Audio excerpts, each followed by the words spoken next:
And welcome back, rugby fans, to Rugby 411. I'm your host, as always. My name is Joshua Shibata, and this is the MLR Power Rankings for week number 15. We are almost done with the MLR 2022 season. It has been an amazing ride for us, and yeah, it's crazy how much has happened in the last couple of weeks, and we are getting closer and closer to the finale of the season. Still, playoff picture is somewhat being developed.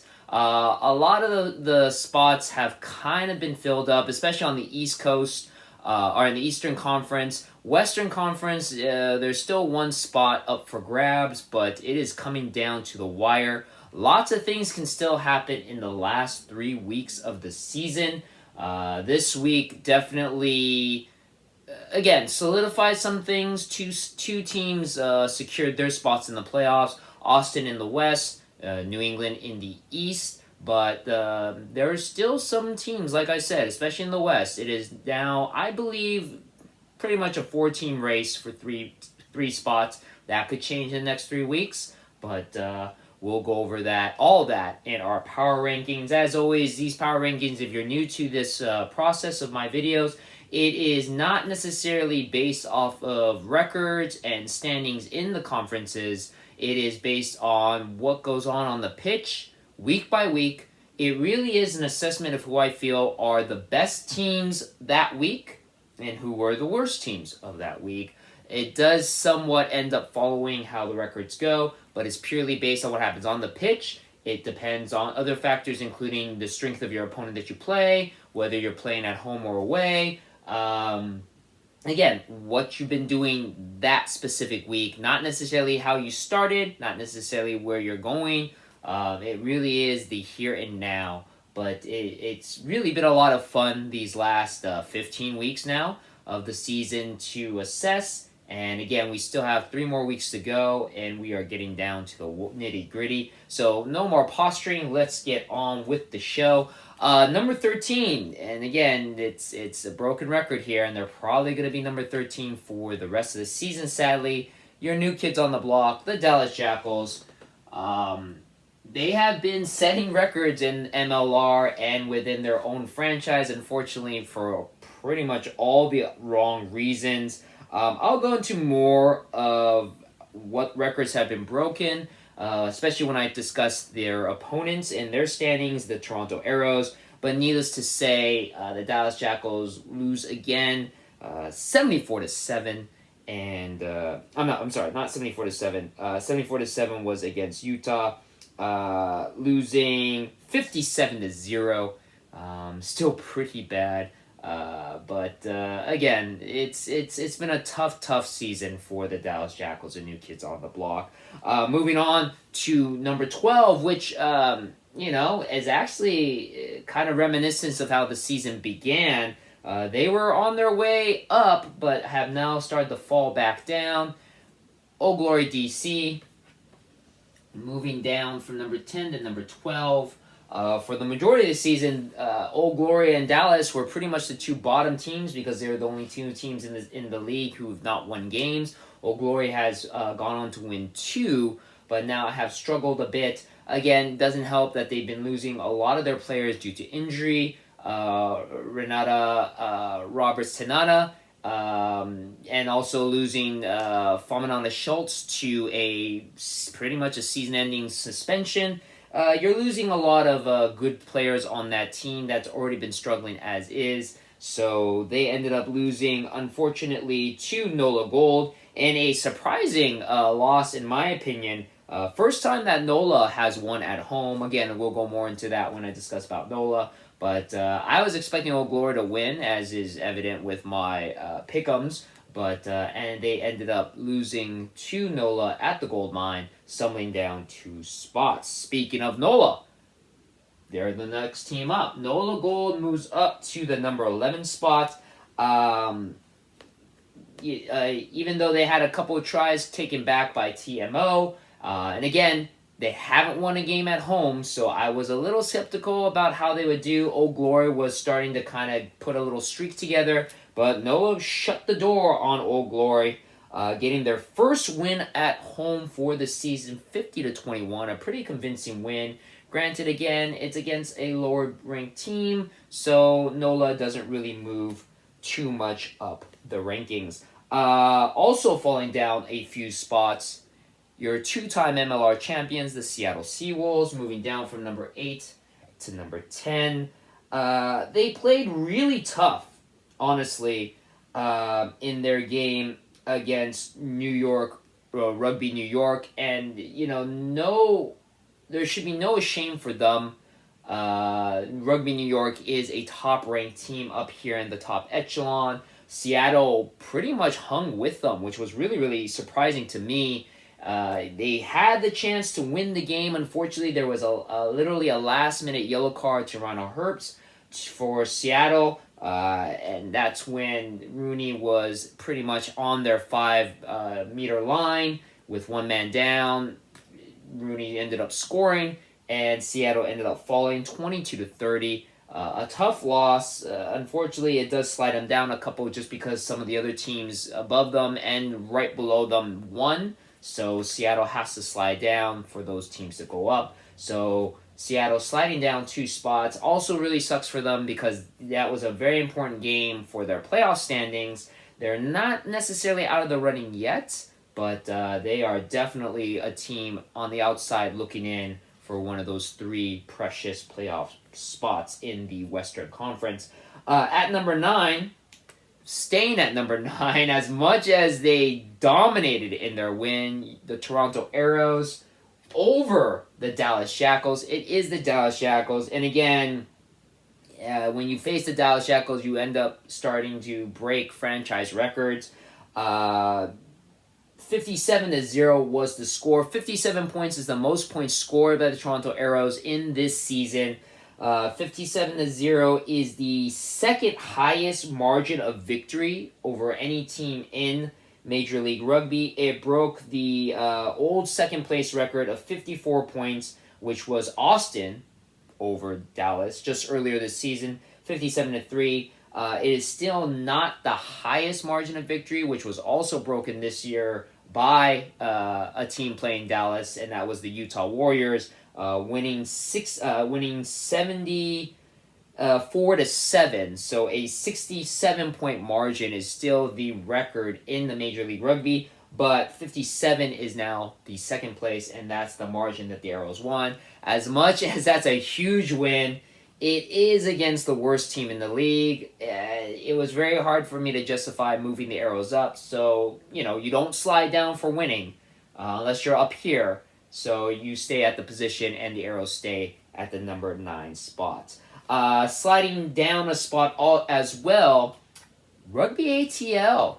At one point, Rugby Atl was the number 1 team in the league, but they are now on a 3-game losing streak, which is really shocking. And at a very pivotal time. Fortunately, I believe they don't have to worry about the Toronto Arrows. I think the Arrows struggled too much at the beginning of the season, and Atlanta was so dominant at the beginning of the season. So I feel Atlanta will be okay in securing one of the 3 playoff spots. But the way the playoffs are done this year, the number 2 seed goes against the number 3 seed. The number 2 seed hosts the number 3 seed in the conference, and right now Atlanta and New York are fighting over those 2 and 3 spots, and home field advantage is very, very pivotal. So Atlanta really can't struggle anymore, and next week's game is ATL versus Rugby New York, so that's a very, very important game to see who can flip over into that number 2 spot and who's going to struggle with number 3. Going over their game, Atlanta fought really, really well against the New England Free Jacks, but unfortunately just didn't have enough. It should be noted that there was a few missed penalty kicks by usually the very dependent Joaquin de la Vega Medina, which obviously would have made a difference because they lost by 5 points. So just very pivotal, some of those penalty kicks, and how important it is to have a clutch kicker or a clutch fly half on your team. And again, usually Joaquin de la Vega Medina is pretty good. So kind of shocking that he missed those kicks. It should also be noticed that Will Leonard, one of the pivotal players for Rugby Atlanta, walked away from the game early in the first half with what looked like a pretty serious injury. So hopefully he's okay. Again, going into a game next week against Rugby New York, fighting for a playoff spot. Very, very important for Atlanta to stop the bleeding that they're going through right now, suffering their third loss, so they drop down a spot. Also dropping down a spot, the Utah Warriors, who were very impressive in their game last week, but unfortunately kind of looked dumbfounded in this game, sliding down a spot. It doesn't help that they had... it doesn't help that they were down a couple of good players. They played against Houston SaberCats, which is a very, very important game because it's a pivotal game in the Western Conference. Utah is pretty much out of it because they've been struggling all season. Houston, though, that is an important game for them to win. Utah did get advantage during the middle of the game where they had 2 yellow cards and they scored 3 tries within those 2 yellow card periods. Unfortunately, that just wasn't enough. Houston was able to walk away with the win, 27-31. But again, it was a very, very close game, but Utah ended up losing, so they slide down a spot down to number 7.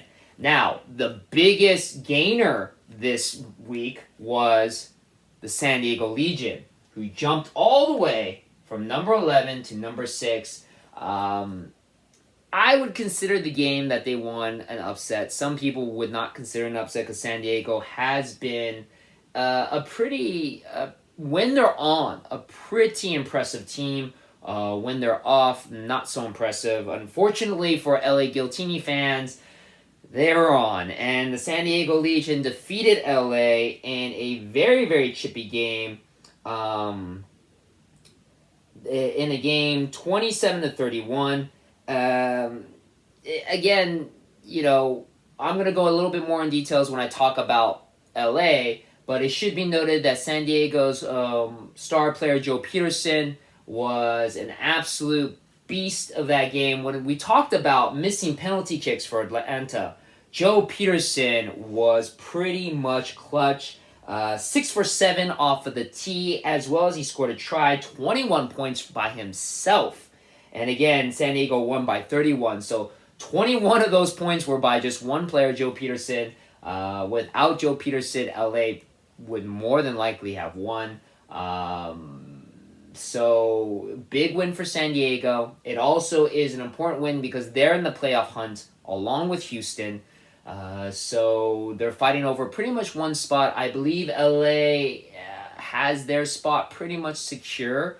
Maybe as the season progresses, there might be a little bit of a fear of them dropping to the number 3 spot, but right now they're pretty much in there. Only Austin has the number 1 spot secured in the Western Conference. So right now, San Diego having a huge win to boost themselves in the playoff spot. And taking down a team like LA, who's right above them, is very, very pivotal. Let's now talk about the next team. LA, the biggest drop of the week. Started as your number 1 team. Unfortunately, that loss to San Diego drops them all the way to number 5.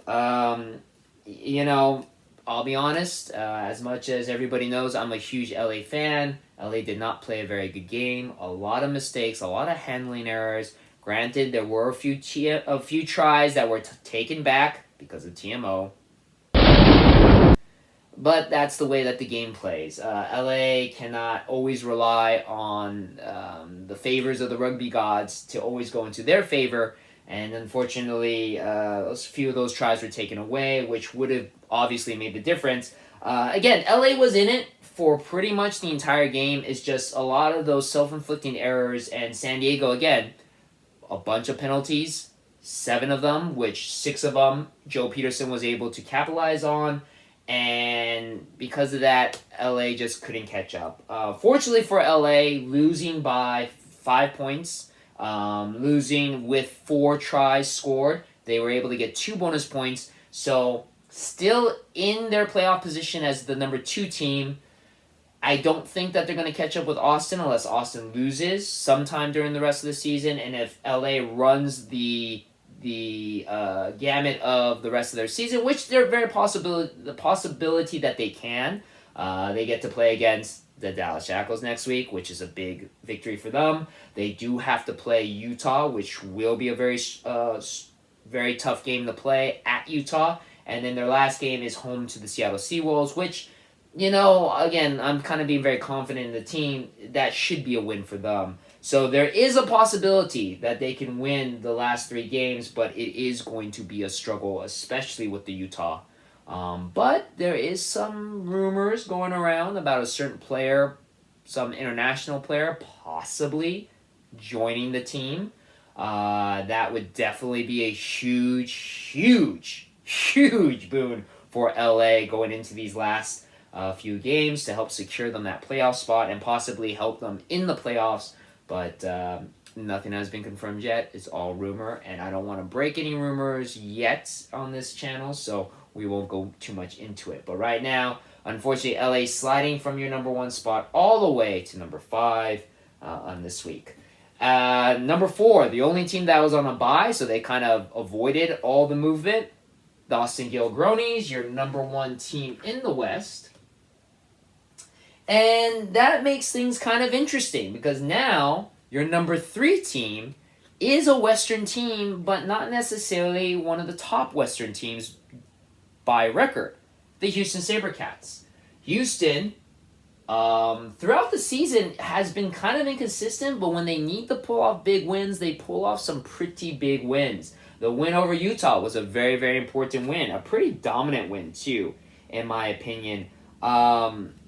Even though they struggled with some penalties, they were able to get the win, 31-27 over Utah. Not a bad win for them. Again, during the playoffs, Utah is out of it, but every game against a Western Conference opponent is important.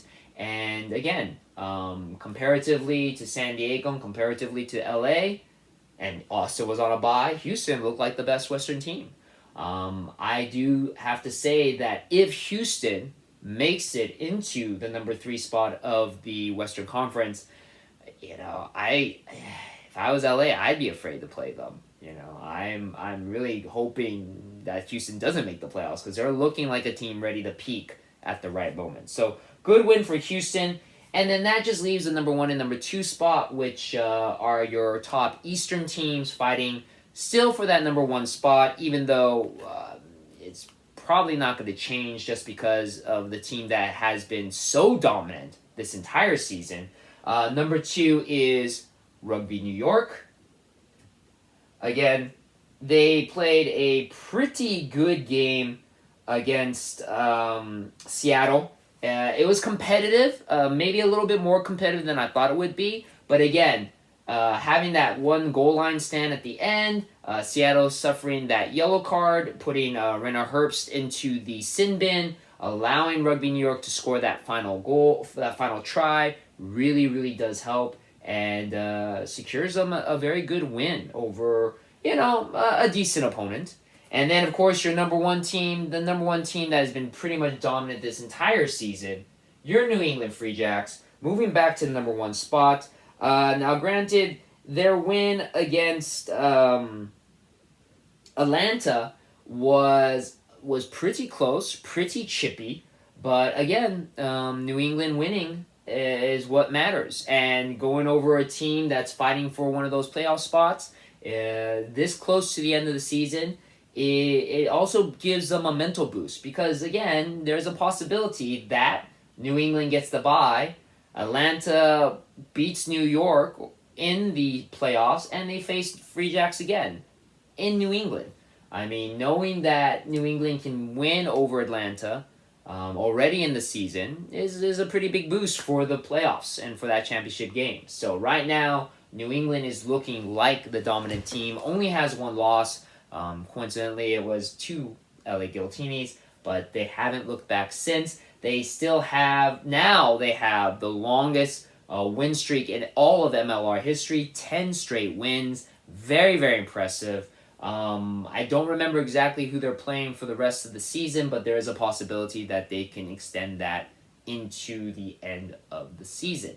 So there's your rankings. It's interesting that the East is kind of claiming the top, but the West is right behind them with all these teams that are fighting for a playoff spot, with the exception of Utah. Atlanta is kind of sitting a little bit on the outside because, again, they've been on that 3-game losing streak. But it is interesting that Houston has popped up at the very top. We'll see how that plays out for the rest of the season. We'll see if LA can move up. We'll see how Austin does coming off of their bye and coming off of their loss against LA the week prior. But that is our power rankings for the week. As always, let me know how you think about this. If your favorite team is in the top or if they're on the bottom. And again, we're only a couple of weeks away from the end of the 2022 season, and things are getting really, really interesting. So as always, thank you very much for watching my video. Let me know what you think about it. And as always, I'll see you on the pitch.